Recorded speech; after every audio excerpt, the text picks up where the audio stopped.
Synthesis of plant food other than carbohydrates. You have just learnt that plants synthesize carbohydrates through the process of photosynthesis. The carbohydrates are made up of carbon, hydrogen, and oxygen. These are used to synthesize other components of food, such as proteins and fats. But proteins are nitrogenous substances which contain nitrogen. From where do the plants obtain nitrogen? Recall that nitrogen is present in abundance in gaseous form in the air. However, plants cannot absorb nitrogen in this form. Soil has certain bacteria that convert gaseous nitrogen into a usable form and release it into the soil. These are absorbed by the plants along with water.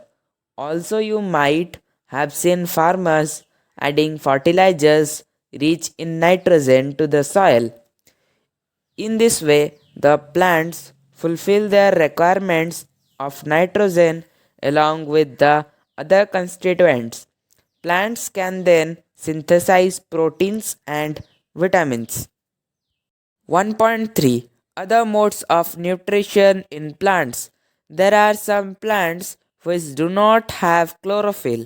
They cannot synthesize food. How do they survive and from where do they derive nutrition? Like humans and animals, such plants depend on the food produced by other plants. They use the heterotrophic mode of nutrition. Look at figure 1.5. Do you see a yellow, very branched structure twining around the stem and branches of a tree? This is a plant called Cascata amarbel. It does not have chlorophyll. It takes ready-made food from the plant on which it is climbing. The plant on which it climbs is called the host. Since it deprives the host of valuable nutrients, Cascata is called the parasite. Are we and other animals also a kind of parasites? You should think about it and discuss with your class teacher. Have you seen or heard of plants that can eat animals? There is a few plants which can trap insects and digest them.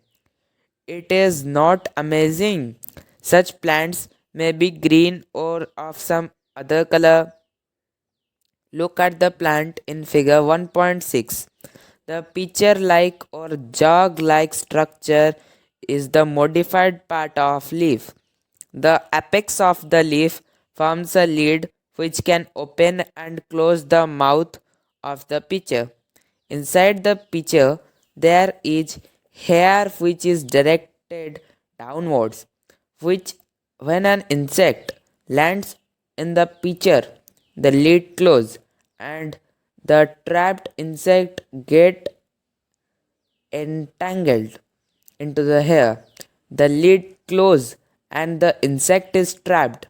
The insect is digested by the digestive juices secreted in the pitcher and its nutrients are absorbed. Such insect eating plants are called insectivorous plants.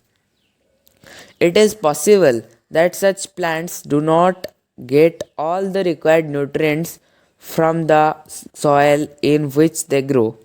Saprotrophs.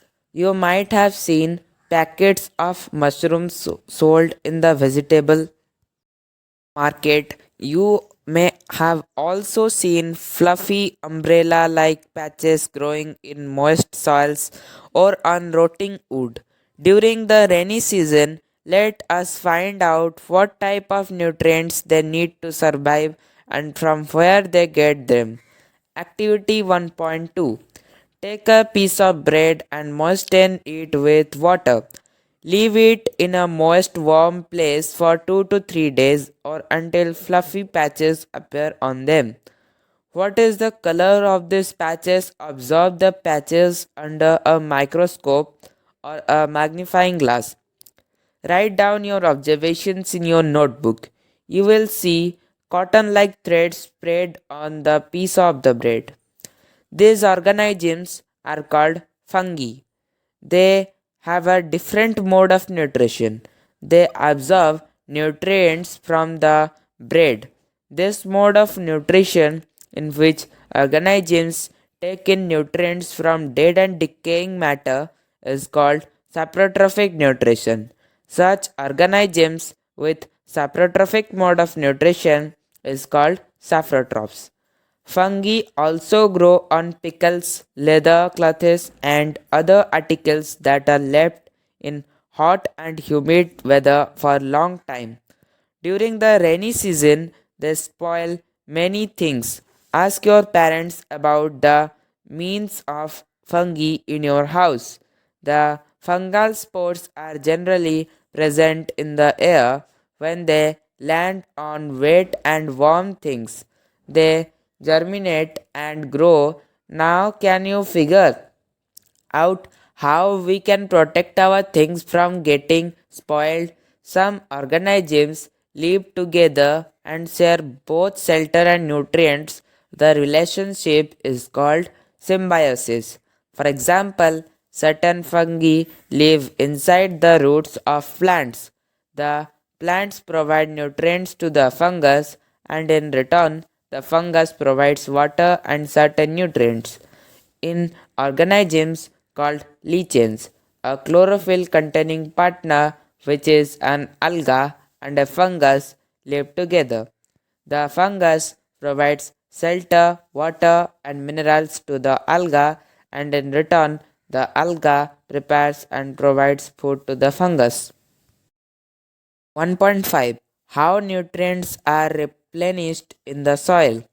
Have you seen farmers spreading manure or fertilizers the fields, or gardeners using them in lawns or in pots? Do you know why this is done?